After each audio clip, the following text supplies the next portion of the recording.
This week's tip of the week brought to you by Mike's Country Meats, the finest jerky on the planet. So me and Connor just finished our hunt. We shot this turkey about an hour ago.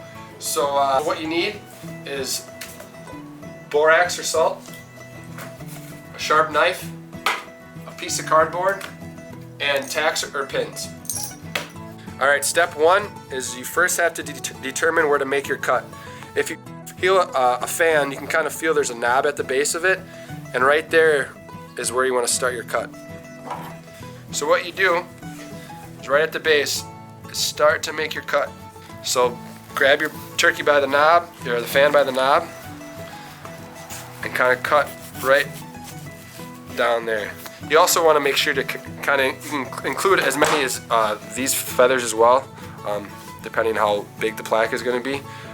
Most of the feathers you want to get are these ones, the main ones here, and obviously the big ones. So grab as many of these other ones as you want. It's probably a good enough amount right there. Grab what you want. Start to make your cut.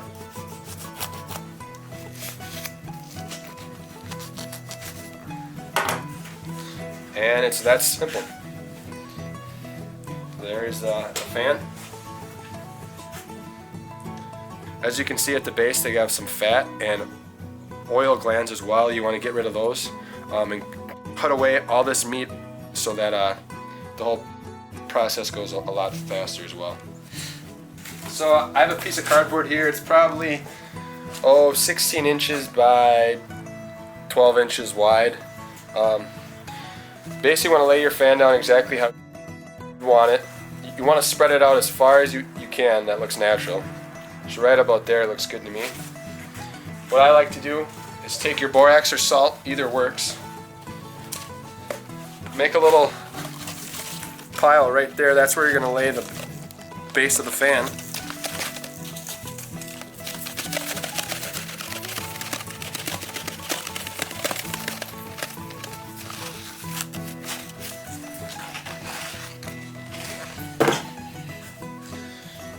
I usually like to take it and just kind of dip it in the borax at first, just to make sure it's got a lot on there.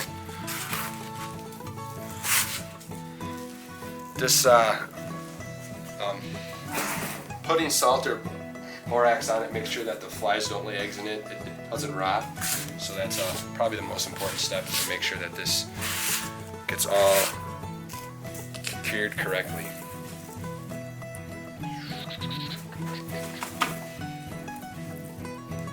Alright, so now I got my little pile of borax there. I've dipped the base of the fan in it. So I'm going to lay it right there.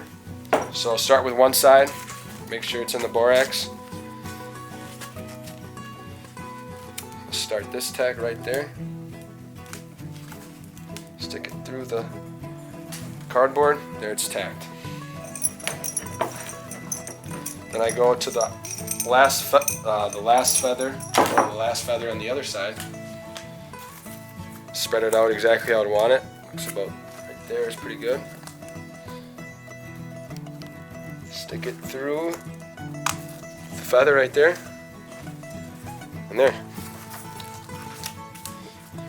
Another thing I like to do too, just because it's probably going to take about, depending how much meat's left on the fan, usually a month, 2 months, depending how fast it dries. I usually just like to make sure it's finished drying before I like to hang it up.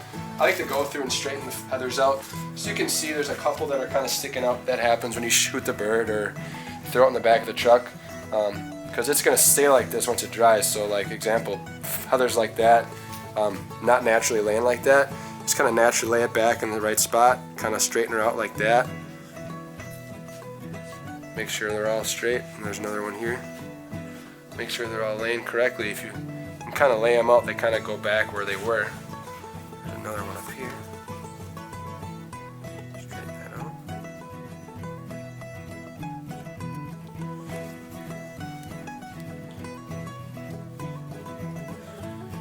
This one here. See how they kind of stick? Once you kind of guide them back together, they kind of stick. You want it. You can kind of lay these and flex them to exactly where you want them. Next step, I mean, you can put as many tacks in as you want. I usually only put 2, just because it holds, but you can put as many as you want. And then I put more borax on the base here. Use as much as you want, really. Make sure that there's no meat left. That way the flies and other insects don't eat it or lay eggs in it.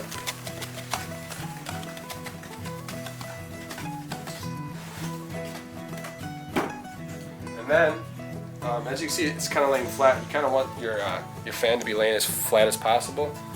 So, I mean, you can use really anything. Sometimes I use a book or a flat rock or something like that, and just lay it right on the fan like that, and that way it lays out straight. So when it's sitting on the wall, it's flat against the wall.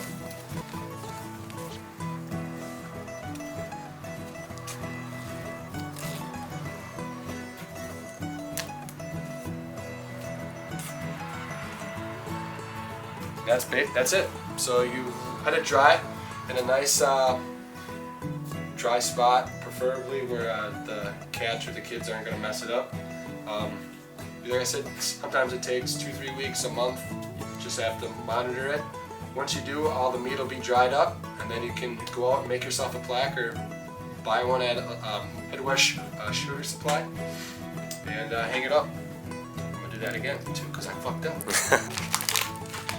Alright, so that's basically it. You let the fan dry for about 2 to 3 weeks, sometimes a month, depending on how much meat's left. Just monitor it, check it out.